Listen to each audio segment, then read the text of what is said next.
Entertainment will always remain. फिल्मों के बिना कुछ नहीं चलने वाला. But that's easier said than done, right? The only thing special about us is the fact that we've got an opportunity and hundreds of other kids haven't had the opportunity. Do you feel overwhelmed? Look at Suniel uncle there. He's 64. We've created this myth that fitness is expensive. I want him to go home and tell his father, Dad, anything is possible. Look at him. Is there any role in your acting career that put you out of comfort zone? I think dancing always. I've got two left feet. What's the most important value you have instilled in your children? Do you think, hey, I'm living my dream through him?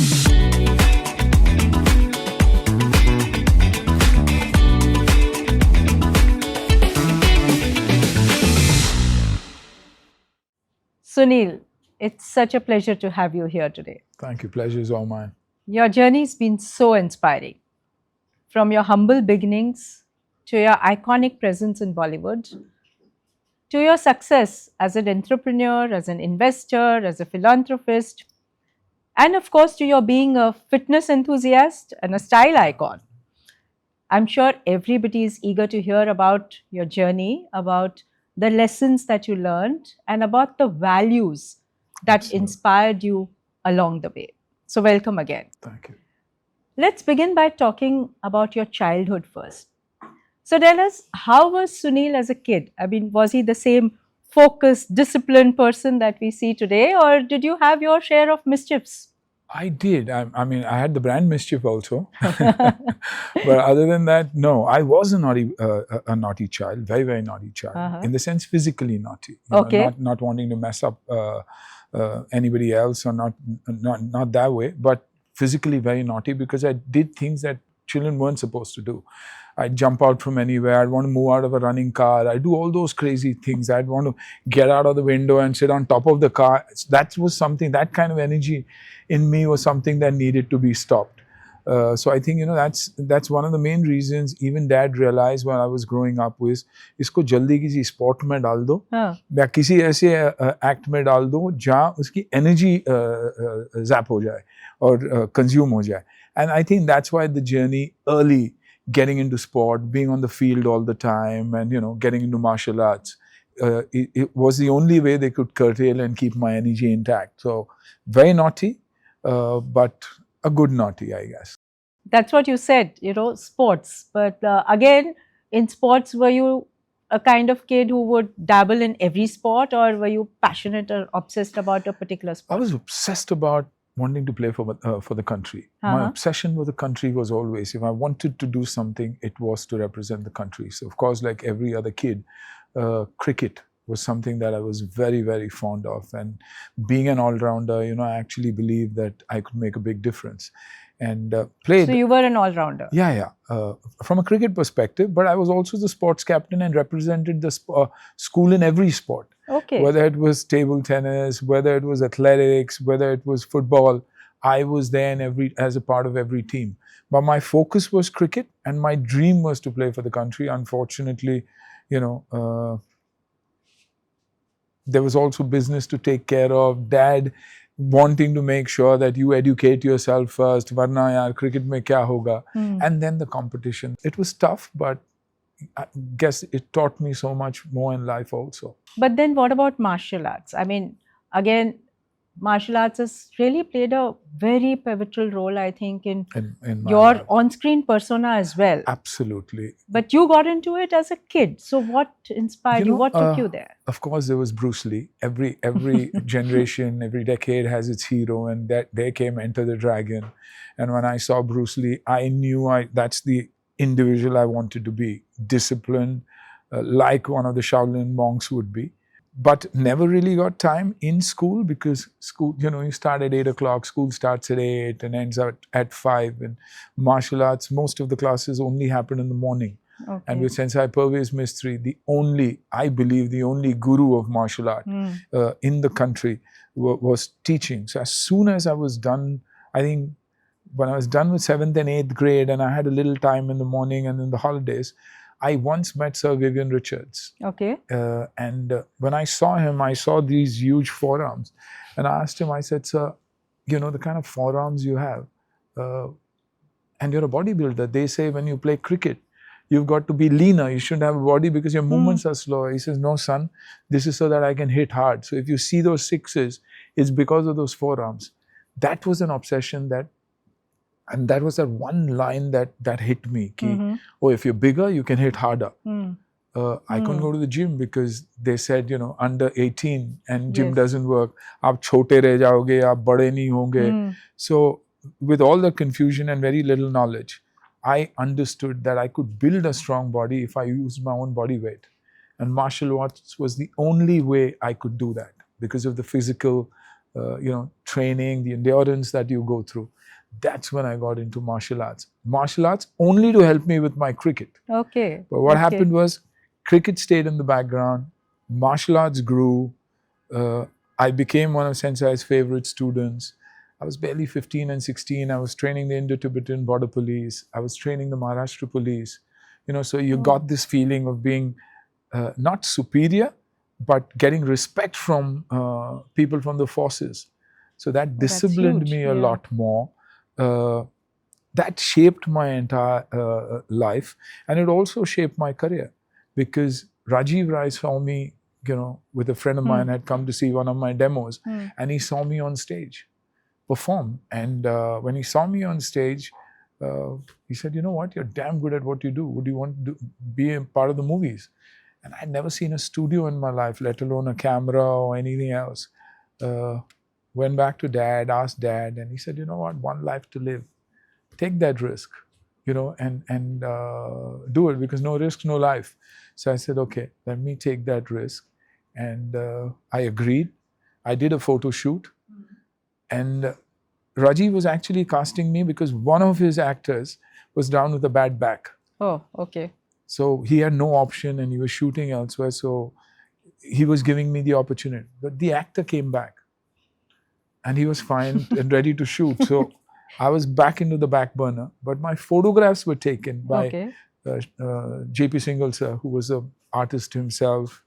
And fortunately for me, the others saw those pictures and I got my first break in cinema. So that film you didn't do? The actor came back? But then I did Rajiv's film in Mohra, which was a very successful action film. Once I decided I wanted to do it, you end up telling the world in that excitement that, I'm doing a film, I'm doing a film. And then the film's not happening. So what do? So I struggled and I was fortunate enough to get my break. You spoke about your father. Yeah. And really, I think your father was your hero. Absolutely. He still is.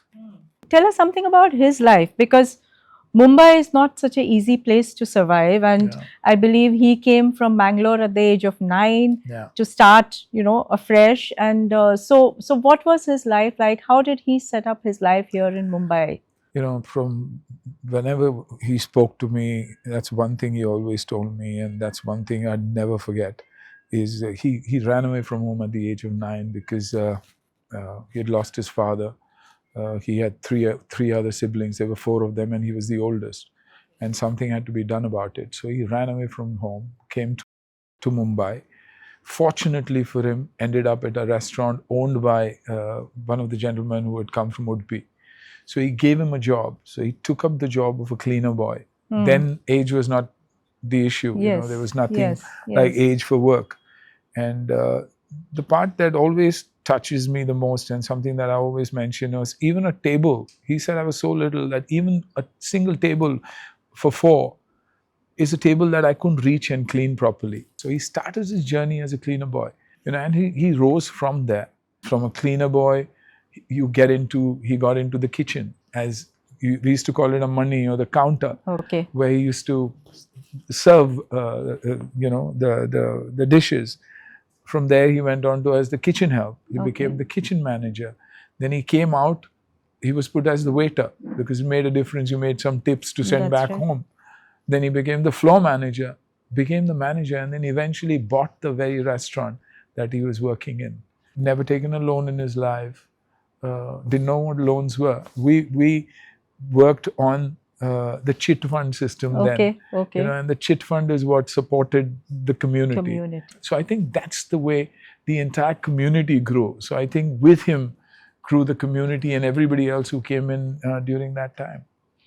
So is this community bonding still existing? Absolutely. Absolutely. And I think that's our strength. I honestly believed that's when Mumbai was the healthiest. That's when Mumbai and F&B was the most affordable. And they say McDonald's is fast food. I say that is super fast food. That's true. You know, That's we true. taught the world what fast food is all about. And just made fresh right there and healthy. Absolutely, absolutely. And if it wasn't done with, and it wasn't cleansed by the evening, they made sure that somebody was fed. I think that's where my schooling also happened. You know, that's how I learned everything in life. What lessons of life? I did think that life teach you? lessons, you know, that you bond together. It's only a team that can make a difference. It's only the kind of people you have around you should be the kind of people who light up when they see you. Risk, consistency, ambition, everything, empathy, everything grew from there. So his journey was a journey of resilience and struggles. You said you learned a lot of life lessons during that period, but did you really understand the kind of challenges he was going through at that age? Were you able to fathom that? Probably when I was in the 9th and 10th grade, because you're growing up, sister was a year older. He was a very ambitious man, but his ambition was followed by action. You know, today what happens is I see a lot of the kids very ambitious, zero action, which means anxiety. You know, they're sitting at home Yes. wanting to achieve everything. When they don't believe they're not achieving it, they feel it's their Even birthright. worse. You know, so that I didn't see in him. So when I say ambitious was, I want my daughters to be educated, but this is only how much I can afford. So in the 9th grade, he called me in and he says, you know, baby, How what are your nice. plans? I had no plans. I said, Dad, I want to play. And more than anything else, I didn't want to leave them. I would never leave my parents for anything. I was so clear. So the older one went, and then he had to save for one. So we made sure that the younger sister went. So this was something he discussed with me. He probably not discussed it with my sisters, because he says it's very important for a girl to be educated, because tomorrow, come what may, and this is, you know, I'm talking about then, Years, yeah. sending the daughters abroad. Ki, are you crazy? Foreign land, this will happen, that will happen. He says, no, I know how I brought my children up. It's fine. Today, both MBA, CPAs, doing so very well. But everything he said and everything he did was some way preparing for what was to come. My sister lost her husband at a very young age. Okay. You know, she stood, she did so well, she took care of them. But that was possible because this father of mine were thought, sown at that time by your father. and he saw ahead. Same thing with the young one, you know, and so happy for that. Taught us values. I appreciate, I value everything my sisters do. Likewise, they do. Yes. You know, we're very close-knit. Never had a problem, touch wood. Never will have a problem. We're very clear about everything. You see siblings fight all the time. And we are always laughing. What is it that doesn't get them to realize you've lived, siblings are the only ones who live 3 generations probably together. Your teenage age, you as parents, then you as grandparents. Old age, yeah. How and why do they do what they do? So I think more than this, these are the values he probably gave me. Okay. Holidays didn't mean going to America, but it meant going to Bangalore, which means going back to your roots. In fact, you took a step back from limelight to be with your father during his illness. Yeah. You took a sabbatical of what, almost 3.5 years? 5 years. 5 years. I mean, that was a big step to take and an unplanned step. It was an unplanned step, but at the same time, it's not, I mean, I wouldn't say, of course, I took the complete sabbatical because of him, but it was also because I'd made a lot of mistakes, you know, and I wasn't getting the kind of work I should have been getting or I wanted to get. And then came a time when I was working and he got his a paralytic attack, and, you know, his left side wasn't working. And every time I went home, he would hold that hand and not want to leave it. Oh. And he would always say, Suniel, Suniel, Suniel, Suniel. all the time. So me being a disciplined person, if it was a 9 to 6, I would forget everything and focus on my work from 9 to 6. But when I was ready to leave, they'd say, "Sir, thoda late ho gaya, 2 ghante aur." And that would, I was getting irritable. I wasn't the kind of person I was. I was not understanding. After 6, I used to, flip my lid because I wanted to go back to him because I know after 9 he'd probably be asleep. That started disturbing me, and I was not being a good human being then, and aggressive, angry. And that's when I decided, you know what, let me just put an end to it and spend time with him. And I think those were the 3 or 4 most beautiful years of my life. And I didn't do anything. I didn't do anything at that time, but I was comfortable. And I think that also, when he passed away, got me to understand that, theek hai yaar, agar kuch nahi bhi kaho, to everything is good. Life was going on and things were fine. All you have to do is plan. Just that when I went back to work, it was like going back to school. Do I know how to act? Camera dekh ke darunga. Duniya badal gayi hai. There was a massive change in the industry in those 4 or 5 years. Yes. OTT came in, digitally everything started happening. The corporates took over the business. So you were listening, scripts were being heard by 15, 20-year-olds who decided that mother, sister, bhabhi, brother emotions didn't work. That was passe. Everything had changed so drastically. So, took time to sink in, but I guess perfect balance now. But I'm sure it taught you a lot about life, about bonding, about priorities. Absolutely. Without a doubt. And that's why I always tell kids, parents, just don't let them go, because you lose the world when it happens. Yes. You will lose the world. I honestly believe that Atiya and Ahan today, I know they're my children, I shouldn't be saying that, are probably the most disciplined and well-behaved children you would see. Not because of me, because they grew up with them, having grandparents at home. So they say, "Mool se sood pyara." I think that connect. And also because your children have seen you dealing with your father. Yeah. So that also. True. Of course. Yeah. You also spoke about Sensei Parvez Mistry. Right. And you said what kind of change he brought in Yeah. your life. And he instilled values of respect and humility and discipline and so on. Absolutely. Anything particularly touched the chord for you, which in a way changed your approach to life, to acting? Consistency. You do things every single day, whether you like it or not, if you want to achieve what you want to achieve. And he taught me that confidence is not about knowing that, oh, I'm better than her. Confidence about is knowing that I don't need to be better than her. There is no, I am doing it for myself. So मैं उससे अच्छा हूँ. That is not confidence. Confidence is, yeah, ज़रूरत ही नहीं है मैं किसी से अच्छा हूँ. Let me give it my best shot. And शायद मैं बन जाऊँगा. और मैं बन जाऊँगा. And when you manifest, and like I said, ambition with action always works. And that was Sensei. That's why I say he's the only guru. He didn't teach me to fight. He taught me other lessons. Life lessons. Patience, katha, breathing, techniques of partnerships and being fearless. You need a Dronacharya in your life and not anything else.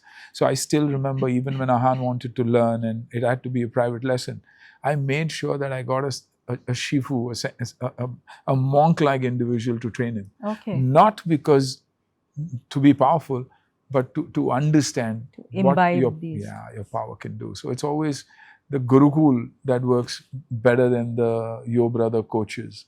Is it because of all these values that, you've said in the past that martial arts is relevant more, in fact, today than it was in the past? Absolutely. Because kids, what are the kids doing today? They don't know what an outdoor is. They don't know what anger is.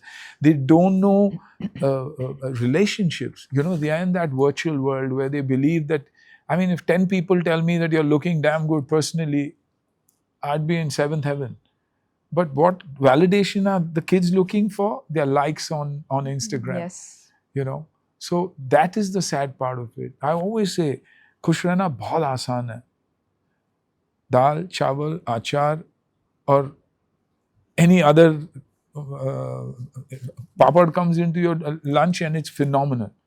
But अपने आप को खुश, मैं खुश हूँ दिखाना बहुत मुश्किल है. Because then you need 5 dishes, you need different colors, the table has to be set beautifully, the picture has to be perfect.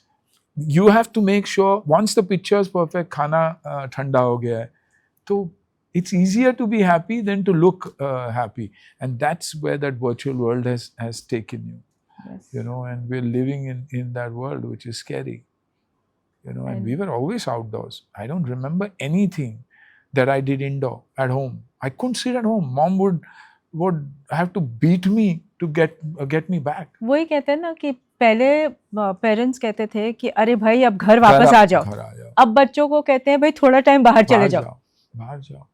और वो भी हम नहीं चाहते कि पाँव गंदे हो, नैनी भी साथ है, मेड भी साथ है, you know, and जाते जाते एक फोटोग्राफ तो हम अपलोड कर देते हैं इंस्टाग्राम पे कि मैं यहाँ जा रहा हूँ, वो मोमेंट को भूल जाते हैं, फोटो में लगे रहते हैं. So I think it's, I don't know what we're heading for. Let's talk about your acting career. You started acting at the age of 31, which was quite unique. I started when I was 28, 29. My first release was when I was 31. Because a lot of people don't know that I did this film called Arzu. I wasn't a trained actor. I never trained in acting. I'd probably gone to acting school for 2 weeks, 3 weeks. And I was picked up and said, we're shooting. I shot this film called Arzu in a stretch. 70 days, 75 days in Uti. Okay. Came back. 99% film complete and it was shelved. Why? Because the producer and the director had a fight. Major power, and he said, मैं release नहीं करूँगा, तेरी career खत्म कर दूँगा, or whatever the reasons. Gone. So someone who was supposed to start with Rajiv, that didn't happen, this happened, and it got shelved. So if it was today's time, I would have been wiped out, saying ki, you know, something is wrong with him, something is wrong. Then after that, they saw my action. Probably that was the only thing worth seeing. So they saw my action. And I got an action film called Balwan. Yes. So that process was a 2.5, 3 year process. Luckily for me, I didn't know what stress was. I didn't know what success was. I was like, picture mil gayi, chandi hai meri. My mindset was that. So I withstood and fought all that and came out on my own. Again, after my first film, Wooden, every critique that mattered that time said he's wooden. He should go back, sell idlis, sell dosas, you know. And but I guess destiny had other things written. And how? Yes. Yeah, absolutely. Talking about destiny, talking about, you know, a film that's become iconic, that's Border. Yeah. Tell me, I mean, how was it? Was it challenging? Was it satisfying to play that intense role of that soldier in Border?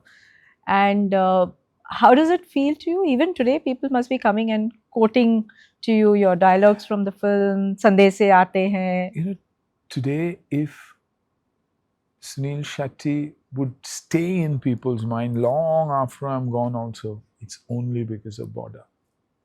Every time I'm even at the airport, whether it's the BSF, the CISF, it could be anybody. They believe I'm one of them. It's because of Bhairav Singh and Border, you know. And the funny part was I had said no to JP sir when he narrated Border to me. Though I liked the script because somebody told me he's hot-tempered and, you know, that you all won't get along. So I said no.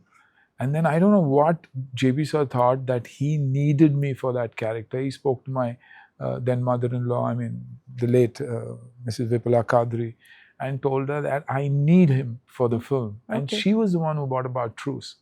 And I said, okay, I'll do Border. And then after that, Border was, I mean, every time I spent time with the armed forces, I kept getting the feeling that, have we even doing anything for the country?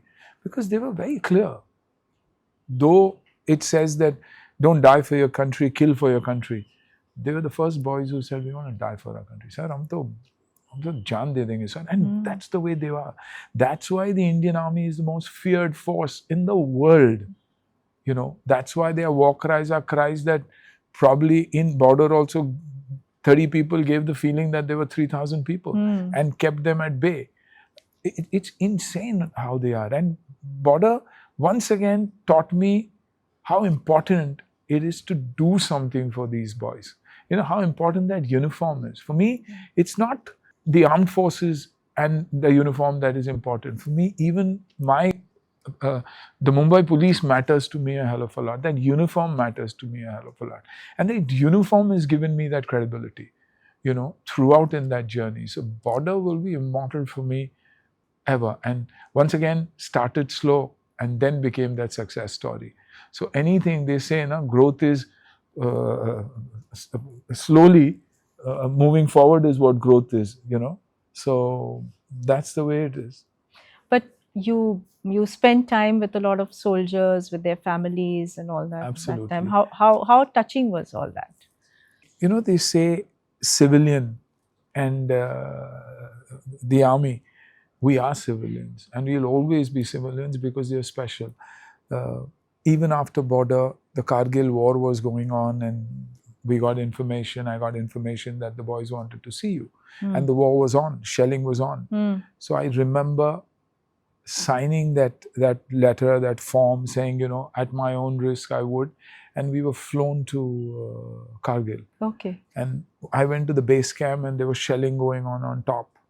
And the war was on, truce wasn't called. And I went into that camp and I saw those kids and their parents and the willingness to still go out and fight. There was this young Sikh kid and he had lost one arm. He was probably 19 or 20. And you know, the minute I saw him, I was taken away. He said, "Nahi sir, aap mil lo usse." And his parents were there and they told him, he said, "Paji, dekho kaun aaya?" And he was drowsy, but he looked at me like that. And he kept staring with me. And he's saying, "Saab ji, इन्होंने मुझे रोक के रखा है, साहब जी, मैं तो जान दे दूंगा." He thought I was Bhairav Singh. He was taken up. He says, "Ma Shakti." Imagine he has no arm. And I started howling. And the next thing you know is his parents are there. And his father is telling me, कि बेटा नहीं बेटा, ये देश के लिए तो पैदा हुए हैं. हमारे फौजी है, आप रो क्यों रहे हो? And he's already lost one son. Oh. In battle earlier. Okay. So it's crazy how they think and their goal in life and everything is just to protect the country and protect us. The border security force, we were shooting in the run of Kutch. For miles together, there's nothing. There's a post and you have one man standing there alone. Food is delivered every so many hours and motionless. It's like a robot, just watching. You know, and how do they even do that? How do they do that? So you are mere, you know, actual civilians, and you know why that line is so special. Whenever you get into the cantonment areas or whenever you get into their areas, you suddenly feel it's different. You know, the air in there is different. It's amazing. It's amazing. And what I'm most excited about is that Border 2 is happening and Ahan is a part of it. Have you given him any tips from your experiences with Border? For sure. Feel the character. The best you can, because you'll never actually be able to go through what they go through and the way they think. But just feel that character. Don't go to act. Border is about feeling for the country and feeling for the people who are willing to die for the country, drop of a hat. And you know, you spoke about the parents. I also feel that we should salute not just the soldiers, but their families. Absolutely. I mean, your song that, उसमें जो है, ये चिट्ठी आती है, ये कहती है कि घर कब आओगे? ये घर तुम बिन सूना सूना hai. So imagine what the families go through, and they go through it with a smile. I think. And that trip of mine to Kargil was again an absolute awakening for me. कि हम क्या कर रहे हैं? What are we doing? Are we contributing? You know, but fortunately, at least in the form of entertainment, you can never be that hero. You know, but you're playing characters. So it's important that films like Border are made. Unfortunately, we aren't doing enough for the army. Things are happening now, and you know, you're excited about these things. But yeah, many more films like that should happen. You know, you've done a very diverse range of roles. The intense soldier in Border, the comedic genius in Hera Fairy. So, is there any role in your acting career that kind of put you out of comfort zone or surprised you more than what you expected? I think dancing always, because I have no sense of rhythm. I have no sense of rhythm. I've got two left feet, and I don't know what happens is, you know, I can't hear beats in music. If I'm sitting, then it's fine. You know, and I'm listening to something, every beat is something that I'll catch. But the minute I'm dancing, I don't know what happens. I freeze. And so any role where there was, of course, every film had songs, but I was most jittery the day I had to do a song the next day. And eventually, I think I ended up going to my choreographers and telling them, they go, if I look bad on screen, you look bad on screen. Why would you want me to look bad? So I used to try and get away with the normal stuff. But dancing has been a nightmare for me. And otherwise, I'm fine. I'm very good with comedy. The thing is, because I'm poker faced when it comes to comedy, and I like the situation to take control. So if it's Hera Fairy, it's Paresh who leads that giggle. And then because of our doings, it works, you know. So it's also a great bunch of actors that you work with. So comedy is easier. Intense, I love intense cinema. And action is something that, you know, I've mastered. So they always say, to be that successful actor, there has to be some X factor. And I believe it was my martial arts background that started off with cricket, saying, you know, I want to hit harder. And that managed to get me to hit harder here. And even after the sabbatical, if I've come back, you know, and getting the kind of work that I am getting is because of the action. They look at you as the action hero even today. You know, so at this age, doing action is very, very difficult. But very creditable. Yeah, but I'm trying to do it and, you know, taking care of myself. It's also said that, you know, when actors play a character, that character kind of consumes them. Absolutely. You get so much involved with the character. So the same thing happens with you. Your mindset then just shifts to that character. It does, but it's probably till I hear the word pack up. I want to be sane. I want to go back home, be that husband, be that father, be that son. Because I'm also very disciplined with everything that I do. So, you know, though I'm willing to give my life when it comes to work, I am also committed to make sure that I follow, you know, that path I decided I would take when I was becoming an actor, that I want to be someone who's different when he leads his life. I want to lead my life as just anybody else. You know, there's nothing special about us. The only thing special about us is the fact that we've got an opportunity, and hundreds of other kids haven't had the opportunity. That's true in every walk of life. Absolutely. Yeah, so, you know, so I've definitely separated that. And to this date, you know, sometimes I'm napping in a car and I get up and I have people looking at me. I wonder why they're looking at me. Then it dawns on me, you're an actor. You know, then you're doing that to them. But otherwise, I'm just like everybody else is, and I want to remain that way. And I consciously also make an attempt to make sure that I live that normal life. But that's easier said than done, right? In an industry like Bollywood, how do you maintain your mental health? I mean, do you feel overwhelmed? How do you get over it? First of all, to stay sane, I don't listen to my PR. There is no image that I want to project. There's no particular image that I want to protect. There's no particular way I need to walk, or there's no particular lifestyle I need to lead. I pack up, I go home straight. I see mom now, dad earlier, and I'm sane again. I know where I come from, where I need to be, because it also impacts your family. Your behavior would eventually impact your children, the way they behave.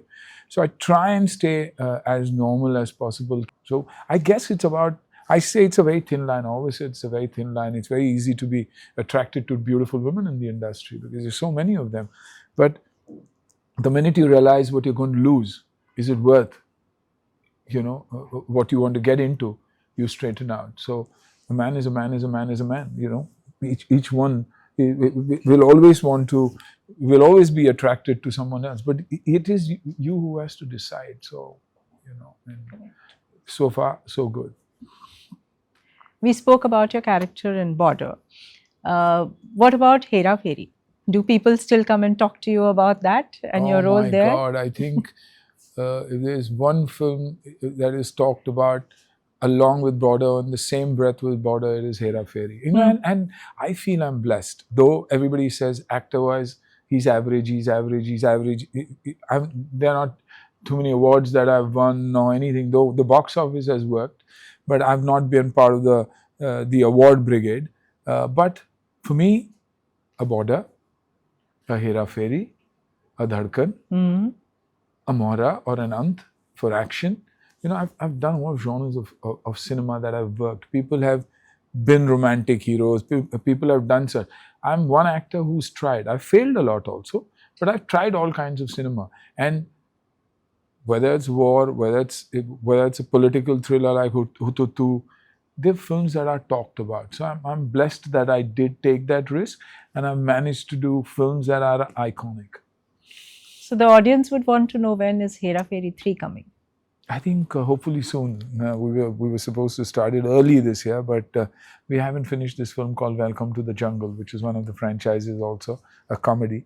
So I think we'll finish that and do Hera Pheri 3, because all three of us are excited, about wanting to do the film. And across generations, a 12-year-old to 80-year-old and a 90-year-old grandmother would ask me, Hera Pheri kabhi aa rahi hai aapki? So, would want it to happen soon. Bollywood has evolved immensely over the years that, you have been a part of it. And now the development of OTT. So you've seen the industry from all sides, from the films, from the digital content. What do you think is the impact of OTT in terms of, even shaping opportunities for actors, shaping opportunities for filmmakers, and any threats, if any? See, from an actor's perspective, outstanding. It's opened the platform to the world. So you see the kind of talent that there is. I mean, actors you're scared of to work with, I get nervous sometimes working with these kids because they're so good. Their command over the language is amazing. They understand the craft so beautifully, and they're showcased all over the world today. Yes. So thanks to OTT for that. Thanks to OTT again, that it gave you a life after the pandemic, post-pandemic, because a lot of content was produced and would have never sold. And once that happens, it's the destruction of the industry. That's where it was saved. It's another source of income also for the industry. So great, but it's the biggest threat to the industry because the narrative can be amazing. So when you compare it with cinema, what you can tell in 1.5 hours, they tell you in 8 hours, and that can be more compelling and more interesting to see and watch. And it's there at the press of a button. So what we need to do is buck up and make sure that we do cinema that is entertaining. We do cinema that if your audience is an audience that is used to an Udupi restaurant and you keep wanting to feed them burgers, it's not going to work. So we need to understand that we need to make films that are actually appeal to people. We need to make films that are entertaining, massy. We need to get back the culture of doing multi-star cast films that have worked. I see a Pushpa and I realize there's so much of Diwar and Trishul in it. मैं गिरे हुए पैसे नहीं उठाता, मैं झुकूंगा नहीं, the mother angle, so they are inspired by our films, what Mr. Bachchan did, Vinodji did, Dharamji did. Why aren't we making films that are entertaining, truly entertaining, you know? And I honestly believe we need to correct ourselves there. Our budgets have to be right. Our actors need to be involved in the production. Your loss is my loss.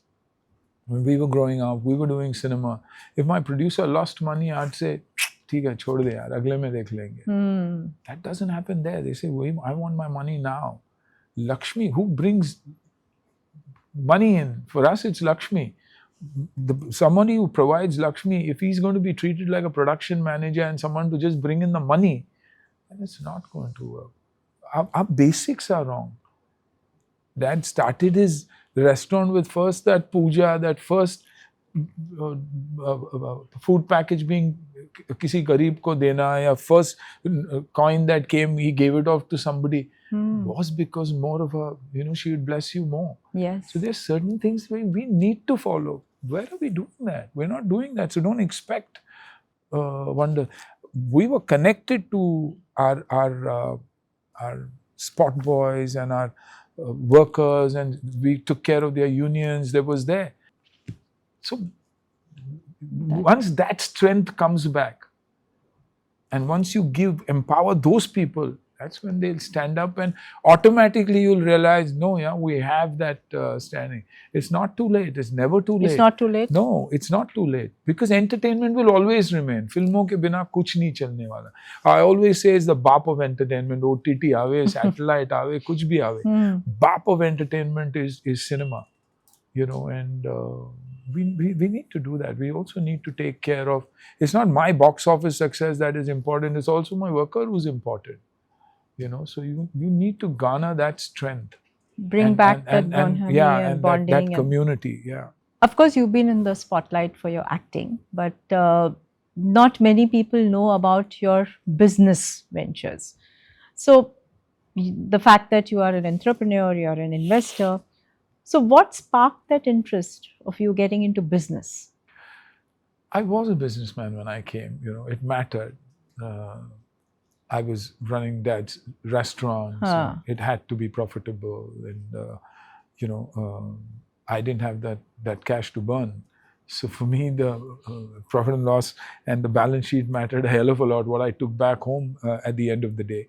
Then I started Mischief. I was 17 or 18 when I started Mischief, and it was a blockbuster success when it came to a brand.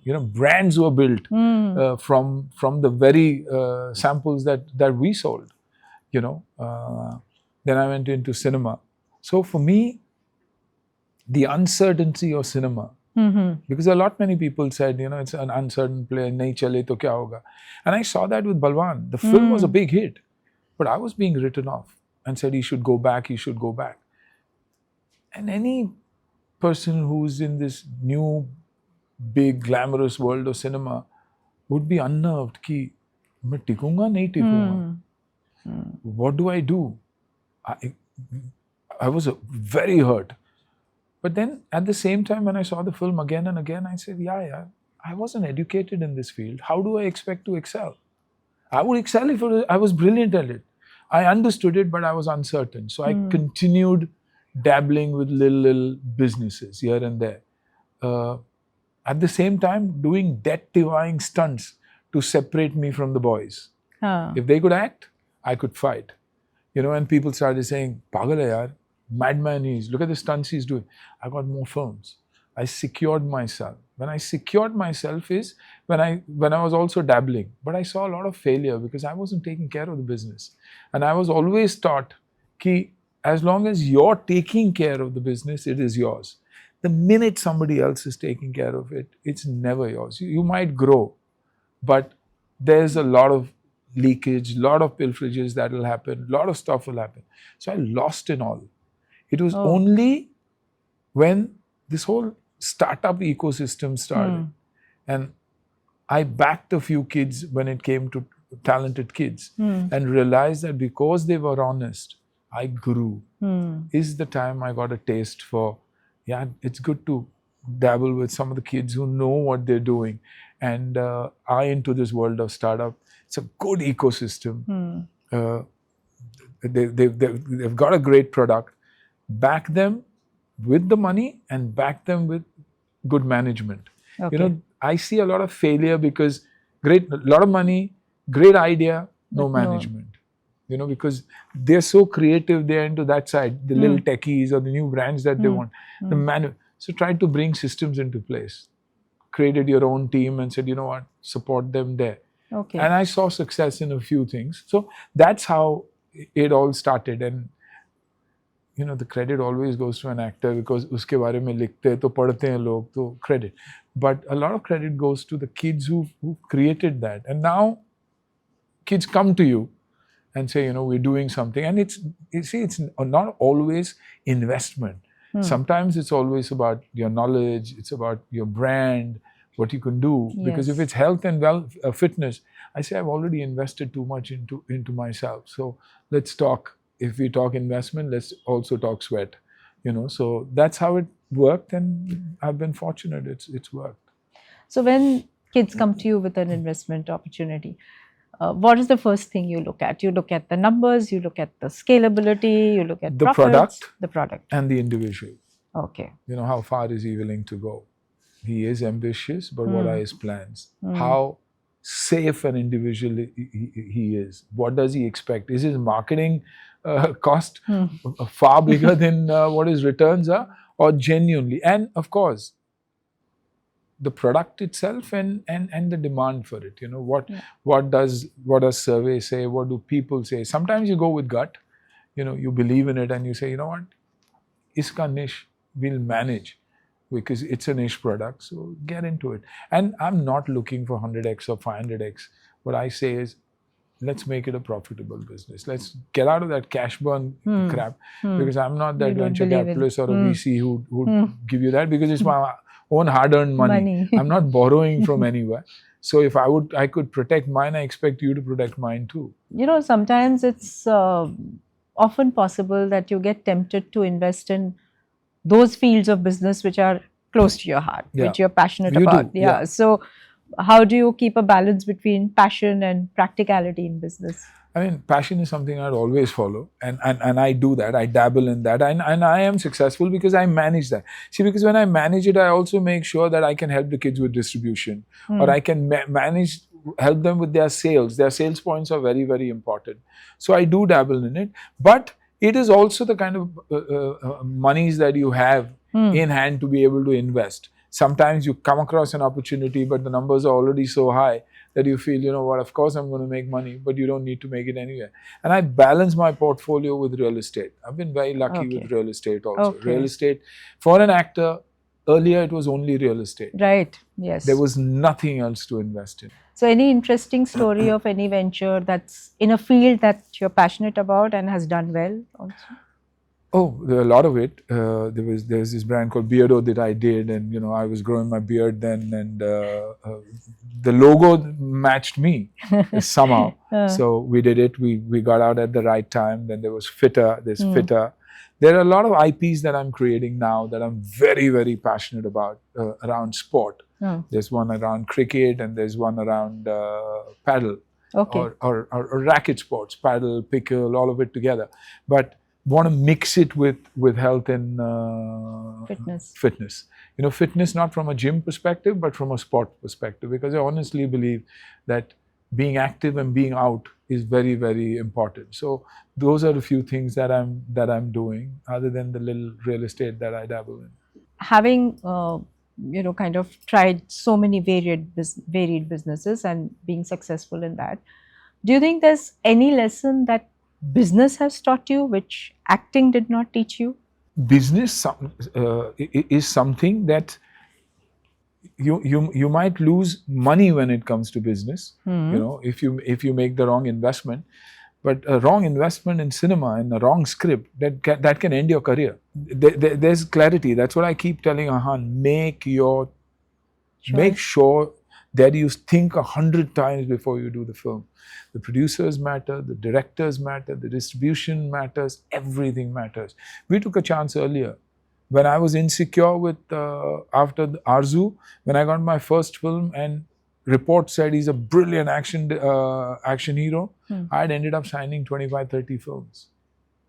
You know, so I'd ensured that I am safe with that. Kids can't do that today. With business, it's you know, you invest, you lose, you make some. So definitely, business is a better way of going about things from a career perspective than this is today. Acting is great as a professional, great, but if you're going to relate yourself to success and failure, and you want to be a lead actor, then make sure that you're ready for whatever happens to your career. If you're successful, great. Then learn to handle that success. Yes. But if you fail, don't believe that that's the end of the world for you. You know. For the young entrepreneurs, and you meet so many of them now, they're navigating the current challenging environment. What is the advice that you would give them in terms of spotting opportunities and in terms of making a success out of them? See, clearly understand, for me, in the last 2, 3 years, 4 years that I've seen the startup ecosystem, I've realized that startup is any business, it could be, is an understanding whether this is an actual business. The first 2 years is about understanding कि ये धंधा हो सकता कि नहीं. After 2 years, they realize, नहीं यार, burned so much, इसमें तो है ही नहीं. So it's a learning. It's a learning. Get out of that. Get out of that and go into hardcore businesses that you will believe will work, that you can take home something at the end of the day. It is very, very important to understand that profits may be smaller. Slowly is the fastest way of growing. So understand it and grow slowly. Get your management act together. You might have a great product. Get your management act together. That's where they're managing monies and being with the right consultants when it comes to managing your business is very, very important. You know, and that's where everybody is going wrong. And get out of this feel that I need to raise money to a business. Do I have the money to invest? Can I do it my own way, that when an investor comes in, he already knows that he's in great hands and that he's in safe hands. So the traditional businesses are the businesses today that, you know, that balance is working perfectly. And yeah, there may be, businesses that are tech businesses that are extremely successful, but not all businesses are successful though. So be ready for that failure. And I'd say be ready for failure more than success, because money is not coming so easy now. Yes. Right now, money is not coming so easy. Yes. And you have to value other people's money. If you believe that, oh, nahi, main ye kar dunga, if I lose it, you lose it. No, it's not that easy. Because opportunities are umpteen. Yeah, absolutely. You really need to But like turn I said, them into ambition and action. Yes, that's what. With action, you need to turn it into. You need to work. You can't say a weekend off and I'm going to do this and I'm going to put in only so many hours. I'm not saying put in 30 hours in a day, but put in the time required. The amount of time that is required. Yeah. Don't believe that you be your CEO, you be your CFO, you be that marketing man and make sure that you make it happen. Yeah, because you are actually creating it like a baby. Yeah, it is a baby. It is. So you've not only built a successful career in acting and business, but you're also a dedicated philanthropist. So what was that turning point in your life that inspired you to start giving back to the society? And what does giving back to the society mean to you? My background, of course, matters. My roots matter. I come from, I believe, God's own country, Mangalore. Mangalore, small little place, temples, schools, free education, free food. How does that happen? It happens because somebody gives. And that's how they're giving to the world. So I came from that background. But then the minute I got into cinema, I was married. I just was married to Mana then. Before I started cinema, I was very clear that I'd get married, break all the rules and not want to be that bachelor and be called a bachelor. And ensure that she's believed in me, she trusts me, she's allowed me to be a part of this world, which I had never told her I would be a part of, because it was a surprise for me too. I met her mother. She used to run the NGO then called Save the Children India, now the Vipla Foundation. So through her, I met the children and started working with her. She was the one who taught me that the art of giving is the art of living. She taught me that what you get, you can make a living, but from what you give, you could make a life. And I saw that. I saw that change happen. And she would do it all the time. She wouldn't care about whether she could collect funds. For her, first was to get that job done. So I think it was her and only her who taught me that it's the biggest high. And then when you get appreciated, when you get blessed, by people, I realized it started working. And that belief and that faith that it's working for me encouraged me more, and so I'm still attached to the Vipla Foundation, all the siblings. It's not only me, it's Mana's brother, sister, the kids, the grandkids, everybody working towards that cause. And to give, to genuinely give, to give everything that they believe will make a difference is something that they give. So I think it began from there, and then it went on. And it's genuinely the love, the blessing. I always say, I don't know what I've achieved as an actor, but from a goodwill perspective, in that industry, I have a lot of love. I genuinely have a lot of love. We all have names that the industry gives you. Anna was the name the industry gave me.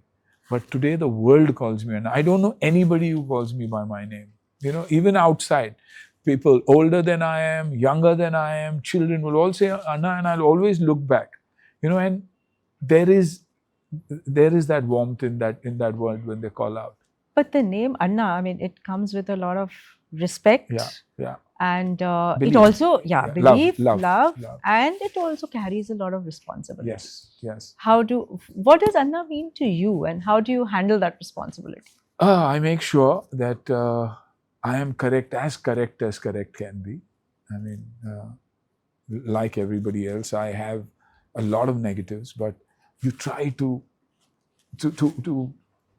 do away with all that and try to improve. And honestly, that has put on such a responsibility onto me that I make sure that I try and behave and act also the way people would expect me to. The thing is, whether it's public behavior, whether the way I conduct myself, carry myself, my family, the way I behave with people, is something that I've also actually groomed myself in that particular way. Because you naturally have so many negatives in you. But being an actor, there's a huge responsibility. Right. There's a huge responsibility. For me, not that I smoked or I drink, but even doing a commercial attached to it, that is taboo for me. There's a lot of money. When you're an action hero, it's cigarettes, alcohol, everything that's supposed to be macho. But I choose not to do it. And it's a conscious decision. And I've been offered ridiculous amount of money when it comes to tobacco and stuff. Ridiculous amount of money for a day. But I keep thinking, is it worth it? Do I need that? And at the same time send the wrong message. Because anyways, people say, yeah, you guys do films, so much action, so much bloodshed. There's the messages that you are sending to the world is wrong. Somewhere down the line, you need to correct. If you honestly believe it, you need to correct it. But, I don't take criticism from anybody who I don't take advice from. So it doesn't matter to me. But I try and make sure that I lead the life and I lead my life the way I need to, and that is responsibly. Yeah, because everybody's watching you, everybody's learning from you. You are Absolutely. Influencing so many minds. Absolutely. So that's a huge responsibility. Absolutely. And in this virtual world today, yes, for sure. Yes. For sure. Fitness has been a very integral part of your life, Absolutely. of your career. Yeah. Tell me, what's your personal concept of fitness? What are those few principles or habits that have ensured that you maintain this incredible form? Understanding age, understanding the surrounding, and working towards that. When I was 30 and I wanted to look like an Arnold Schwarzenegger, I made sure that I ate right and I trained really hard. I trained heavy for size so that people could believe that he can knock 20 people off and not ye possible nahi hai. At the same time, made sure that I was flexible enough to do the kind of stunts that I needed to do to keep that career long enough. Today, when I train, it's more about my diet. It's more about my mental space as to how I'm feeling. It's more about, Suniel Shetty, you're a senior citizen, you're 60 plus. You should be able to walk on your own. You should be able to get up in a jiffy. You shouldn't be hunching. You shouldn't be dragging your feet. So I've changed my training along. So I watch, I listen, I learn, I ask questions, and I adapt. So fitness is about adapting. Nobody says you have to go to the gym to build your body. You have to be active to build your mental strength and your physical strength. So I quantify my food. I make sure that there are X things that I don't eat. Anything white for me is taboo. Whether it's milk because I'm lactose intolerant, whether it is white rice, whether it's ice cream. So I've marked things out. And because I've marked things out, I'm sculpting my body. Everybody says biohacker. I honestly believe I'm a biohacker because I follow the kind of discipline and the kind of consistency very few would. I'm very clear that I pack my dinner off by 7 o'clock in the evening. I am an early to rise guy. I need to see the sun rise. Otherwise, it doesn't work for me. My energy levels are high then. So I train then. I train for 45 minutes. It's not that I train long, but I train 6 days a week. I'm boringly consistent. Whether it's with my food, I quantify my food. If I need a 1400 to 1900 calorie, what do I eat? How much do I eat? How much sugar do I need? I need 15 to 16 grams of oil. I need 7 to 8 grams of sugar. And I stick to that. And you don't need anything. Because genuinely wellness is far more cheaper than illness. So I'd rather be well. And trust me, this country with 28 states and 9 union territories has so much in food that the world does not even begin to understand. They are into meringue and haldi and all that. There's so much more this country offers in food. Every state you go to, you can eat the local food and be your fittest. So I follow that. And that's something, when I was 50, I said I'd be my fittest. When I was 60, I said I'll have a six-pack at 60. And I don't take protein. I don't have external protein, nothing. Protein. I'm not saying it's bad. It's good. Vegetarians need it. But I don't. Everything comes from my food. I have no other anabolic steroids. Forget about it. I don't even know what it is. I don't want to know anything. But I'm disciplined. So what is it that you eat? My greens. Okay. My chicken, my fish, my lamb. It's just that it's cooked in limited amount of oil, or it's cooked with its own flavors. All the vegetables in the world. Milk is something that I avoid because I'm lactose free. I'm lactose intolerant. Lactose free works for me, but I don't touch it because I feel better. I feel lighter. I feel better. And that's why. Gluten doesn't work for me. So wheat is completely out. And I honestly believe that 90%, and this is a takeaway which one needs to understand, cut gluten from your life, cut lactose from your life, and the change you'll see in your gut is incredible. And gut health is everything. Gut health in the mind is fog. Gut health on your face is acne. Gut health in every way, in any part of your body, is the symptoms are seen. And that is because of your gut. According to you, diet is what? 80%? 80%. 80%. Yeah. Rest is about wanting to move. Whether it's after every meal, your 100 steps, important. Movement, important. At the desk, So you monitor important. how many steps you take every day? No, I don't. You I don't monitor. I have nothing on me. Okay. I have nothing on me. My body tells me how I am and how I'm feeling mentally. Okay. I'm someone who can work 24 hours a day without getting tired. And my team would swear by that. I'm mentally switched on also all the time. But the day I do not go to the gym in the morning, I'm at half energy, or even less. Some people would say that we got tired because we went to the gym. Which is not true. Do that 21-day program, get into that gym, and even if you don't sweat, focus, train, you never feel that way. Yeah. So you're saying that diet is 80%. Yeah. You're also saying that your fitness regime or your training regime has actually evolved to be in line with your stages in life. And there's nothing wrong about it. One shouldn't feel that, why am I now not able to do that? No. That's the first thing you have to drop. So if somebody tells me, yeah, you go very light. I say, I go very light, but train with me. I'll show you how it feels. See, because I'm naturally going to hunch. So for me, is to make sure that I walk straight. I don't drag my feet. So even if I'm doing simple leg raises and I might look like a fool to someone else, I am taking care of myself right now. So I don't drag. I don't want to be dependent on anybody. I don't even want to hold my chair when I get up. So I work on my legs accordingly. I work on every part of my body accordingly. And it is so easy to do. I mean, what do children need? Everybody says children and children. The first thing they should try and do is even dribble a ball is hand-eye coordination. Oh, my child, is a little slow because you're not making him do it. Yeah, let them go out and play. Let them chase that little kitten or that little dog. Let them catch that ball. Let them dribble. Start with dribbling of a child. Your hand-eye coordination will be perfect. Yes. Everything falls into place after that. Yes. Are there some even kids your are focus, lost? Your concentration, everything improves. Absolutely. Yeah. What has driven you to, to keep this fitness drive in you year on year? Because that's Suniel Shetty. When somebody says, it's unbelievable, sir, how fit you are.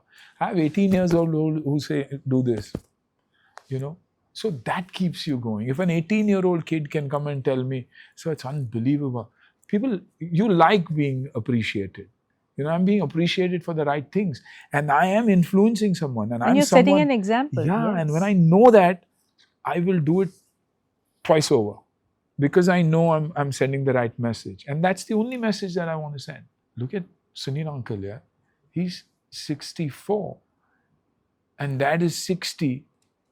So I want him to go home and tell his father, Dad, anything is possible. Look at him.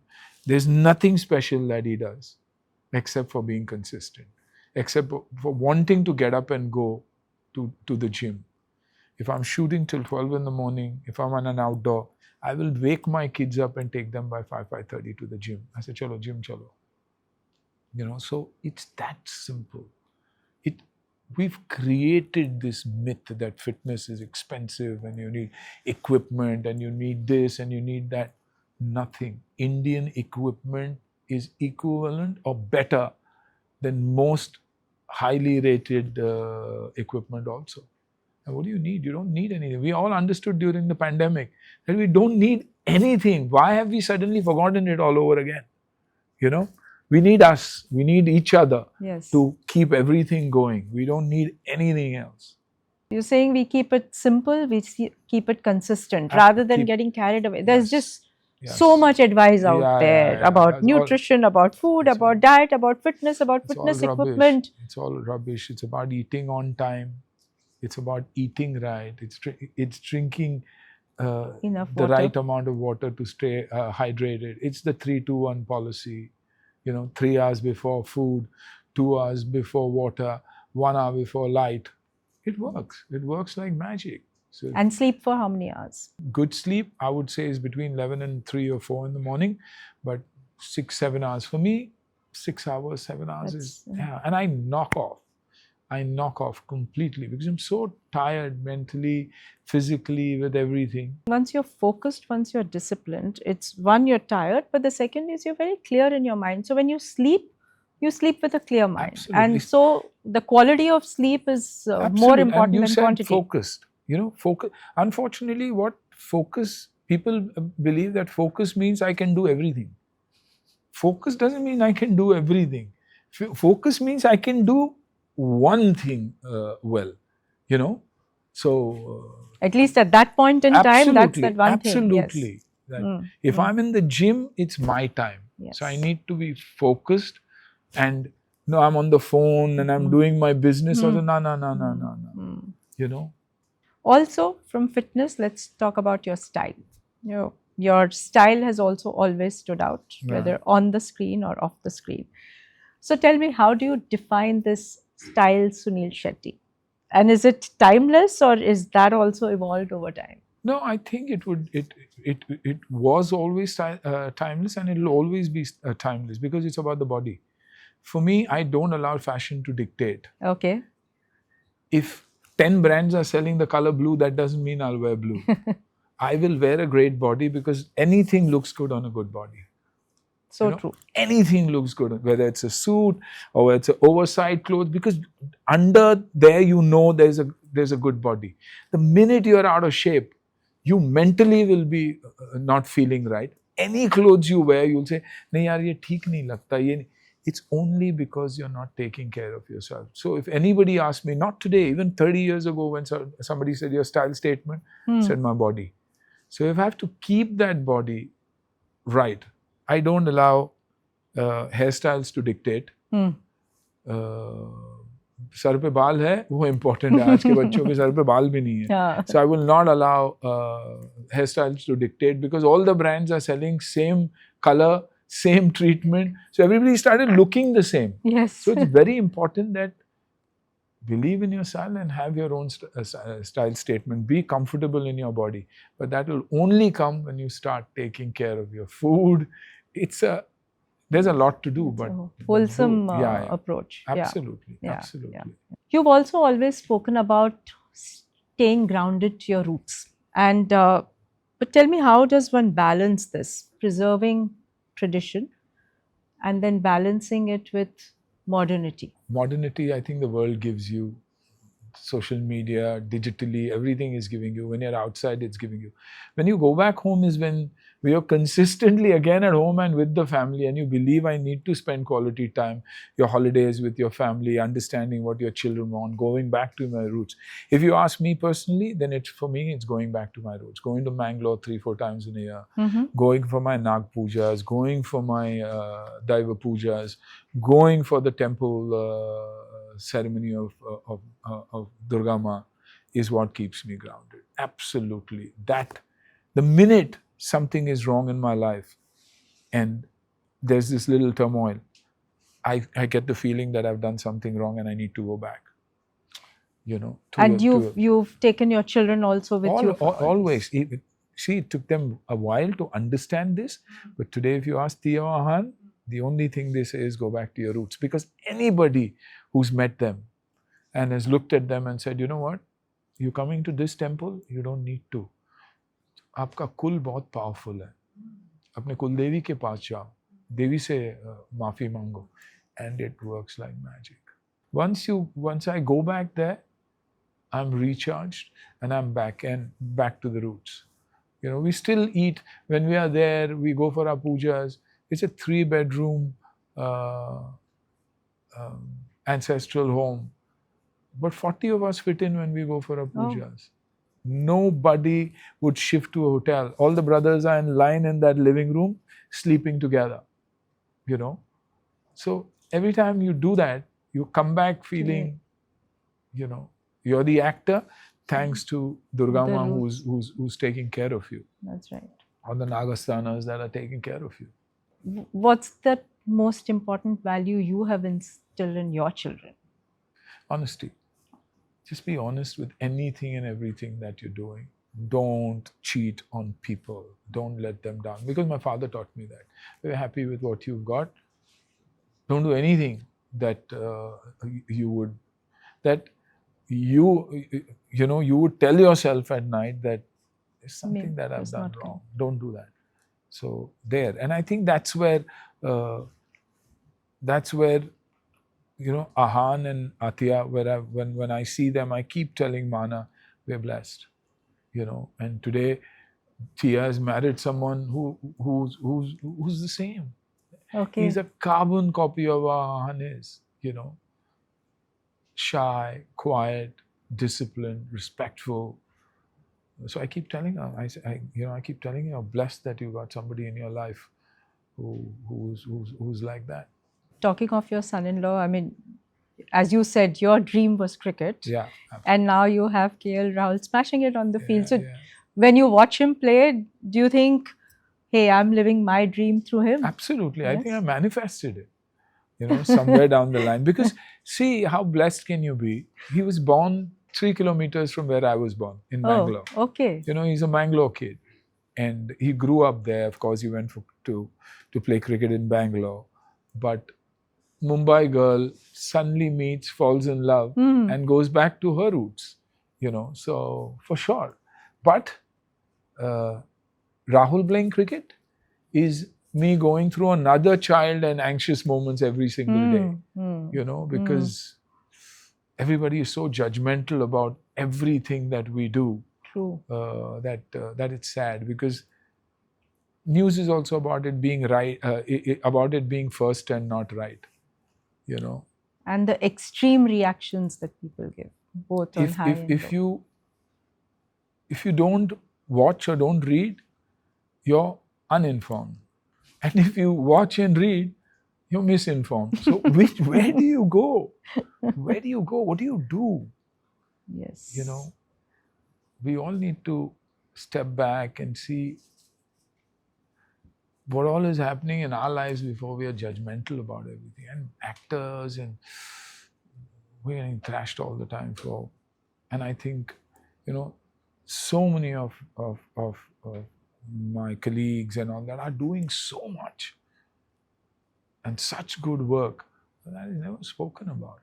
With acting and martial arts and fitness and now cricket, all part of your household, what are dinner table conversations like in the Shetty household? Right now, probably the grandchild. Okay. There's Yes. no other conversation. And we don't want any other conversation. They say, Mool se sood pyara. Bilkul. And it's coming. That's exactly how I will. Just looking forward. When is that? In April. So nothing else. I think that is the conversation. Everything is revolved around the baby, whether it's a boy, whether it's a girl, nothing matters. But just that, and seeing Tia. I always thought, women overall, but I always thought Mana looked most beautiful when she was pregnant, and I see Tia and I think she's looking the most beautiful that today. Inner happiness brings the glow. Yeah. Absolutely. Yes. So, I always believe that life is a journey unscripted. Absolutely. You've taken so many steps, diverse steps in acting, in business, and so on. Absolutely. Was there any unscripted moment or thought or decision or leap of faith that kind of changed everything around for you? That one evening when I was on stage, not realizing that somebody is looking at me completely different and is going to send me into a world that I never thought I could be a part of. I only dreamt when I saw cinema. I was obsessed with Khanna Saab. I was obsessed with Bachchan Saab. Even today, when I watch a film, I enjoy every film. I love cinema, and I love every actor that I've also worked with, because everybody has some kind of magic in them because of which they are stars. Whether you see a Chichi or you see a Sanju or a Salman, there's something about everybody. From a simple South Indian family to go into a world and make a place for yourself is that moment in my life. And I honestly believe it is the blessing of Durga Ma that I have managed to stay here, survive here, and keep my reputation intact. And I feel blessed for that, because I didn't belong to this world. My Hindi wasn't very good. Grammatically, even now, probably Sarthak will tell you the amount of mistakes I make when I speak. So when we did Dharavi, it worked best because my Hindi and the South Indian Hindi worked. But I didn't know my language. Everybody said he was wooden. He won't last. But I survived, you know, because I worked towards it, because I did death-defying stunts, and I continue to be a part of this industry, which is why I feel, you know, that was that moment that. But again, for everybody else, the takeaway is you want to work towards it. You know, I was working towards my cricket, but my sport and my fitness gave me another opportunity in life. So we continue to get these opportunities. Like, it's just that we have to grab it. And as we said, no hard work goes waste. Yeah, you worked on it for cricket, but it gave you the other bigger you opportunity. Manifest, and it will work for sure. It'll work for sure. And you back it up with all your focus and dedication. Absolutely. Very well said. You know.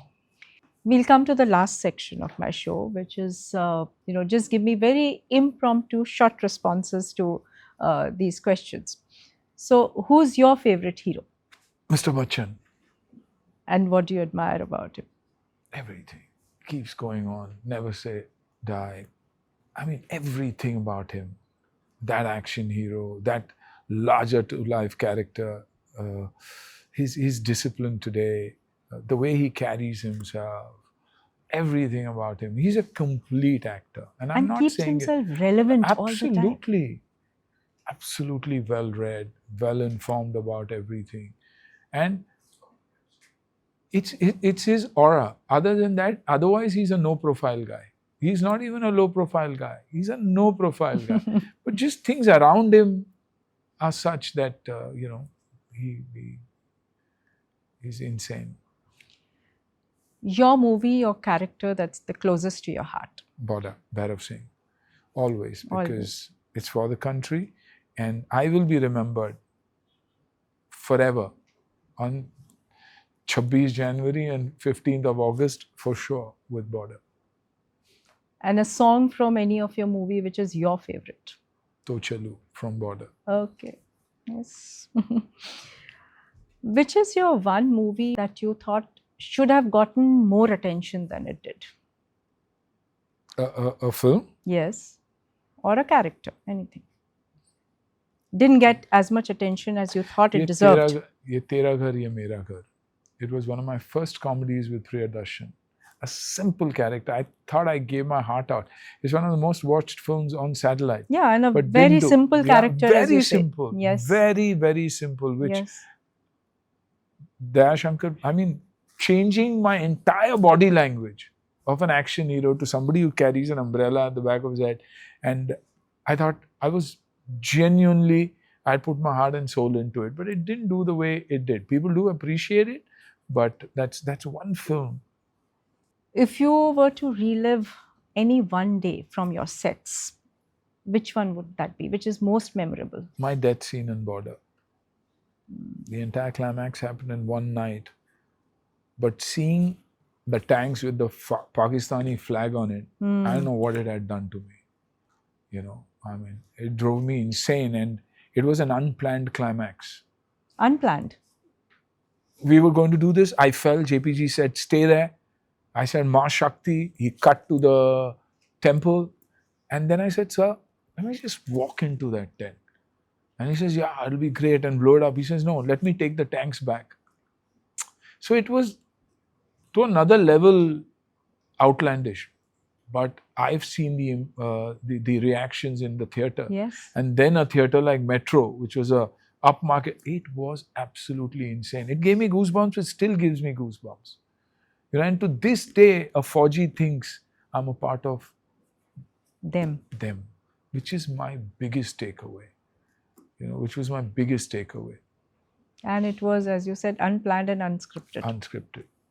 And a one night climax. They say, aaj 10 din chahiye climax ke liye, 12 din chahiye, nothing. And the guns we were firing were live. Oh. So we had to be so careful when we were using that. So, you know, presence of mind, at the same time going crazy when it was there. I was obsessed. I was possessed rather. Yes. Can you share any behind the scenes story which would be interesting for the audience? I think when we did Kante, 9/11 had happened. and we reached LAX airport. Hmm. We got up in the morning for first day of shoot, and I put on the TV and I see a plane going into the building. So I didn't know whether it was actually happening, and Mana called me and he said, "You know what happened? Where are you?" I said, "What happened?" She said, "What are you seeing?" I said, "I'm seeing some building." She's saying it's It's happened. happened. It's not a movie. It's not happened. a movie. So, and then us being called down, me being taken at gunpoint. Oh. You know, because I had this beard, and we shot after a few days. And I was walking into the hotel, and I went into the lift, and I had forgotten my keys. So this American gentleman was there, and he kept looking at me like that. And I said, "Do you have the keys? Because I've forgotten mine. My staff had gone out." And he ran out and created commotion. So the cops came out from the street who were there, gunmen, and said, down or we shoot. I didn't know what was happening. So I had to go down on my knees. They handcuffed me. And that's when the production came, and one of the managers was a Pakistani gentleman in the hotel. He came there and he said, "Boss, he's an actor." And all that we've been through during that time, it was insane. I mean, I didn't know what was going to happen next because there was so much commotion. And my beard was that jawline beard, and and a fit body. Yeah. So it was, and I just asked him, I thought he didn't understand the language. Maybe he didn't speak English. So I said, "Key, lift." So it worked against me. you. What is the one style principle you will never give a go by? Of not maintaining myself. Because that's where the style comes from. Only comes from there. Anybody with a good body can wear anything and people will say, "You're looking good." A pot belly changes everything. Or an unfit individual, even when it comes to walk or posture, because everything is to do with that morning routine of yours. One workout you cannot live without. Workout that I can't live with is my gym routine only. But I wouldn't say workout that I can't live without. I think the wrong diet is something that you would never do. I would never get into because it doesn't work for me. So I think food is such an important part of my being and the way I feel that I would say, "Chalo, aaj workout miss ho gaya, lekin khana to sahi khao." I guess because I'm so mentally tuned that I get onto a crazy guilt trip if I've eaten wrong and stuff like that, which is very good for me because it corrects me automatically. And one fitness mantra that I believe in, which is very funny, is I have a pair of jeans that I probably wore when I was 17 or 18 or 19. And I still try that on every once in a while to see. That's your check. That's my check. And if I'm on a holiday, I would never wear tracksuits. I wear nothing that has an elastic on the waist and a free waist. I would always carry the jeans or a trouser that fits me right, so that by the time I'm done with my holiday, I know exactly where I stand. It's these loose clothes, it's these elastic tracks that people are very comfortable, is where you get too comfortable. But what's the cheat meal that you always look for? My desserts. Okay. You have a sweet tooth. I've got a massive sweet tooth. So I go crazy, but then I pull back. So is the Indian sweets? Indian sweets. I don't care about Western. My Indian sweets. Because every state you go through has something amazing. Yes. Every state. People say, "Arey, Kolkata mein kya meetha man? Lucknow jao to wahi hai. Gujarat jao to wahi hai." So I think Indian sweets is next level. Favorite sport to watch? Cricket. Most anxious sport today because of Rahul, but otherwise my absolute favorite. I mean, I honestly believe I know more than the experts do. I may be completely wrong, but yeah. And as we wrap up, since you're going to soon become a grandfather, what's the one thing you're looking forward to do with your grandkid? I have him or her on my chest every single day. And if the baby wakes up early, then I think Nana's duty would start 6 onwards in the morning. I'm available. Even if I'm shooting, I'm available to 6 till the time I go out and after shoot. Absolutely. I can tell you those are going to be your most cherishable moments. And on that note, thank you so much for joining us today. Sunil, you've been a devoted son, you are a doting parent, and you will be a yuppie grandfather. I wish you all the best and hope that all your dreams come true as you take on new roles in real life and in real life. One thing I should remind you, I don't know whether you remember, but we were all there for the 2003 World Cup. Yes. And I remember I was with Ahan, my 6-year-old, and we were all sitting in the box. And then suddenly felt boxed. So we all went out because India was playing Pakistan, and all the gali galochas happened outside. That's right. That's right. It was such an exciting match. Of course, absolutely. I remember iconic Sachin and Sehwag's innings. Yes. And I see one of the first few times where there was a 6 over point by Sachin. So yeah. Yes. Absolutely. We've all enjoyed watching cricket always. Absolutely. Thank you for having me.